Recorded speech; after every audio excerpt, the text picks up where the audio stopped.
Xo'p, hurmatli yurtdoshlar, bizani kuzatayotgan yurtdoshlar, bundan tashqari Hindistonga davolanish uchun kelmoqchi bo'lgan hamyurtlarimiz, bizani kuzatayotganlar, rus tiliga mansub bo'lgan, o'zbek tilida gaplashadigan barcha yurtdoshlarimiz, bu narsani yana qo'shimcha qilib aytmoqchi edim.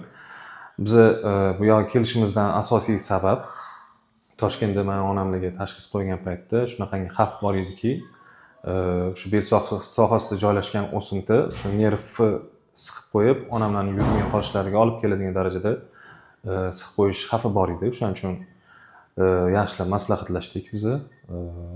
Yaxshilab maslahatlashib, shu Hindistonga kelib jarrohlik operatsiyasini o'tkazishni biz ma'qul ko'rdik. Hindistonga keldik, mana bizani Mr. Sohil aka janoblari bizani kutib oldilar, yaxshi qaradilar. Barcha nima dokumentlar kerak bo'lsa hammasini qildirib berdilar. Undan tashqari jarrohlik operatsiyasini o'tkazgan janob Rana Patir janoblari juda ham katta tajribaga ega odamligi ko'rinib turibdi. 40 yildan oshuv tajribaga ega odam ekanlar. Biz bilishimiz bo'yicha o'z yoshlari ham katta.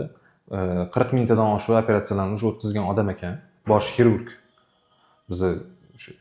Bosh xirurg biza onamlarning operatsiyalarini o'tkazdi. Ularga ham juda katta minnatdorchiligimizni bildiramiz. Eng zo'r tarafi operatsiyamiz juda ham muvaffaqiyatli o'tib, onamlar shu operatsiyadan keyin ertasi kuni уже oyoqqa turib yurishni boshladilar. Bu juda ham biz uchun juda ham katta xursandchilik. Bu xursandchiligimiz uchun biz avvalambor bizani yordam bergan Sohil aka janoblariga, hamma doktorlarga, bizani xirurglarga, Rana Patir janoblariga juda ham katta minnatdorchiligimizni bildiramiz.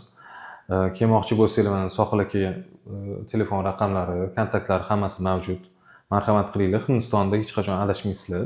Keyin narx masalasi bo'yicha ham juda ham hamyonbop do'stlar. Lekin doktorlari juda ham katta tajribaga ega odamlar. Barchalarga rahmat, tashrif qiling. Спасибо, rahmat.